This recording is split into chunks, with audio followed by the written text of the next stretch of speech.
बेटी का बलिदान। सृष्टि मयंक से बहुत प्यार करती थी। वो उसके साथ अपने सुनहरे भविष्य के सपने देखती। लेकिन जब ये बात उसके माता पिता को पता चलती है, सृष्टि तुम घर वापस आ जाओ, कोई जरूरी काम है। पर माँ कल मेरा ऑफिस है, मुझे छुट्टियों के लिए अप्लाई करना होगा। नहीं, इतना वक्त नहीं है, बस तुम आ जाओ जल्दी से। सृष्टि घर आती है तो पहले से ही कुछ लोग घर में बैठे होते हैं। वो लोग सृष्टि को देखने आए होते हैं। उसी में एक लड़का भी होता है, साहिल। मुझे सृष्टि पसंद है, मैं शादी के लिए हाँ करता हूँ। लेकिन माँ आप तो जानती है कि। अरे चुप, कुछ मत बोल। सभी सृष्टि को चुन्नी चढ़ाकर चले जाते हैं। माँ मैं किसी और से प्यार करती हूँ। मयंक काफी पैसे वाले घर का लड़का है। आपको पता है हमारे पूरे ऑफिस का मालिक भी वही है। माँ वो मेरे बिना नहीं रह पाएगा। अरे पता है ना तेरी बब्बी मासी, उनकी बेटी की शादी अमेरिका में हुई। यहाँ हर किसी के घर में कोई ना कोई विदेश में है, तो तू भी बाहर ही जाएगी। साहिल ने इतनी लड़की रिजेक्ट की है। अब तू हाँ बोल दे तो शादी के लिए वो लोग तैयार ही है, क्योंकि वो लोग सिर्फ 10 दिन के लिए ही आए हैं इंडिया में। कैसी बात कर रही हो माँ, मुझे एक बार तो ऑफिस जाना ही होगा।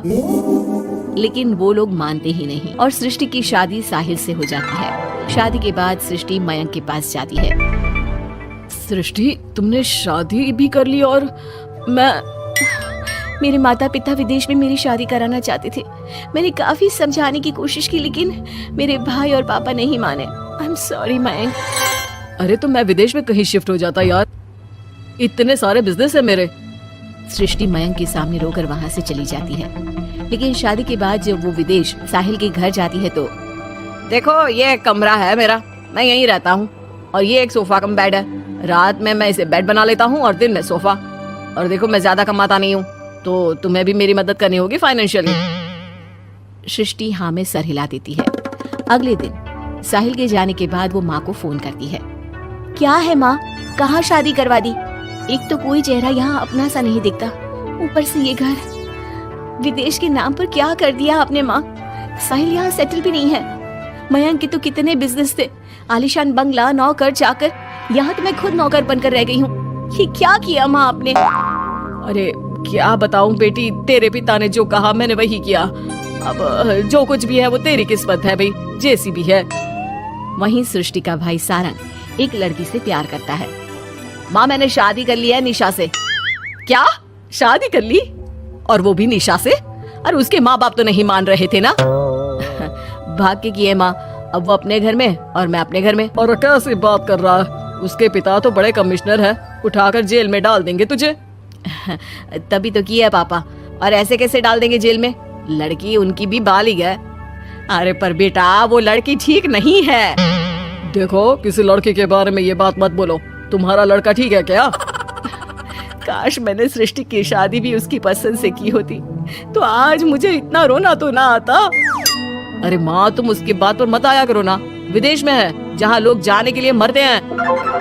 हाँ लेकिन छोड़ो और ये बताओ कि बहू को घर कैसे लाया जाए। सभी मिलजुल कर फैसला करते हैं कि वो लोग सारंग की बीवी यानी कि अपनी बहू के घर जाएंगे। सारंग, माँ और पिता वहाँ जाते हैं जहाँ पर बहन जी अब तो बच्चों ने शादी कर ली है, तो आप लोगों का भी आशीर्वाद मिल जाता तो। पता चला हम लोगों को भी। देखिए मुश्किल है कि हम उसे आप लोगों के घर भेजे। हैं? ऐसे कैसे मुश्किल है? और क्यों नहीं भेजेंगे? बीवी है वो मेरी, भेजना तो पड़ेगा ही।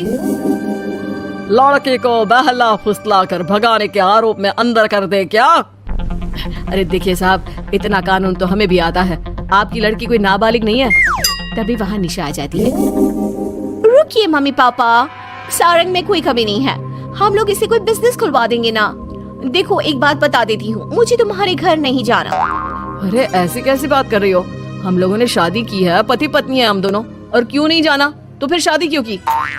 शादी इसलिए की क्योंकि तुम मुझे अच्छे लगे, लेकिन इतना बड़ा घर शान और शौकत छोड़कर तुम्हारे साथ आने के लिए मैं रेडी नहीं हूँ।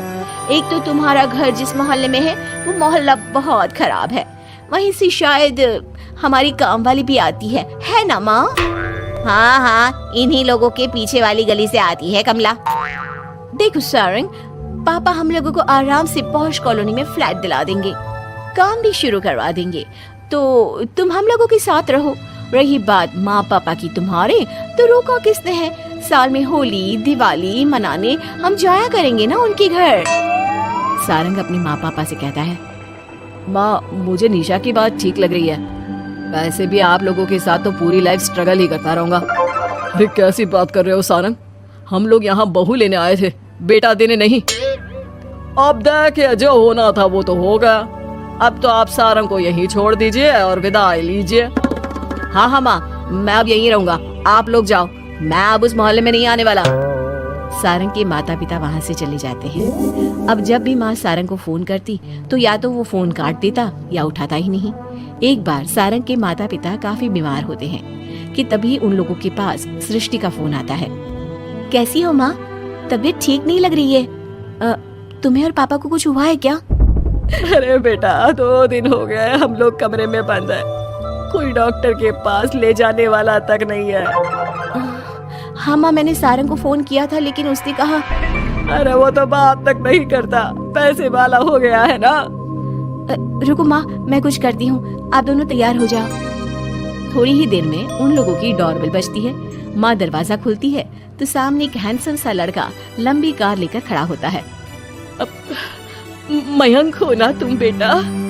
मयंक उन दोनों के पैर छूता है और डॉक्टर के पास ले जाता है। डॉक्टर, मैं आप लोगों को अंकल आंटी के घर का पता दे दूंगा।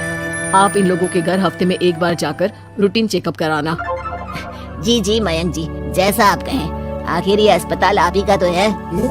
मयंक का रुतबा देखकर माँ बाप को अफसोस होता है कि क्यों उन लोगों ने विदेश के नाम पर बेटी को बाहर भेज दिया, लेकिन बेटी ने भी उनका मान रखा। चाहती तो निशा की तरह भागकर वो भी शादी कर सकती थी। क्या सोच रहे हैं आप लोग? चलिए मैं आप लोगों को घर छोड़ देता हूँ। और हाँ, मैं और सृष्टि आज भी अच्छे दोस्त हैं, तो आप लोगों को कोई भी समस्या हो तो फोन कर दीजिएगा।